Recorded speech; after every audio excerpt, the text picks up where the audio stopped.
Kay mao ni kung severe arthritis, maura gyud ni ang solution, and you may be wondering pwede ba ng mga injections. Very temporary manggod na sila.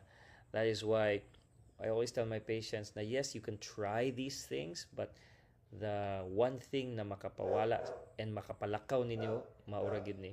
So if you're asking na is this for me, kaning gitawag og hip replacement, doc, am I too old, am I too young, am I strong enough, kay na ako'y high blood diabetes, unsa pa na.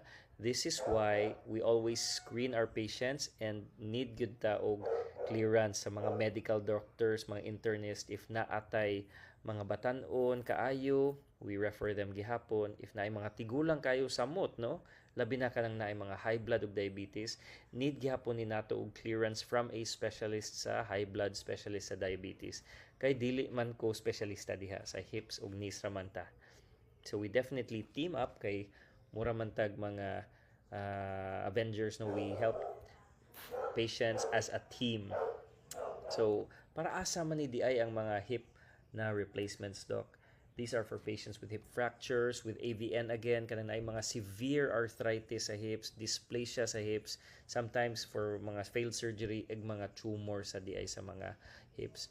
And if you actually stay to have it done, mo commit gyud ta na makabalik mo sa paglakaw, and that's what we want. There are patients like kaning mga patients nato na magtakiang, no, sa Yan lang siya tumoy, then balik lang kayo. and maklaro gid nimo ang takiang niya. And after the hip replacement, you'll notice na mamay na siya mulakaw.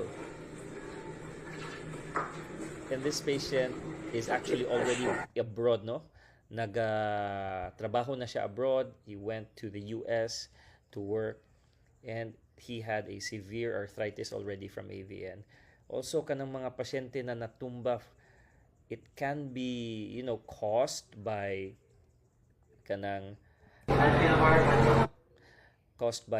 a hip fracture na dili na makalakaw. But like this lady here, natumba siya sa iyang balay, di na ka bangon, and she needed a hip replacement. And this is what we do para sa mga elderly patients, para makalakaw sila og usab. One of the patients here, 5 months kapin na siya dili makalakaw, and day after surgery she was already walking. Okay, walker, but good. Okay, very good. Walker. So you can see na we've done a lot of patients, mga ibisag mga 90 years old, after mga hip replacements from fractures, walking na. And I'm happy to say na we do our best and commit gyud para makabalik ang pasyente sa paglakaw. It's also a two-way commitment, because you also need to commit to yourself. Dili raman kami magtrabaho. Hasta ang pasyente will definitely commit, needed ang ilang commitment to get back the ability. There's an exercise protocol, a rehab protocol.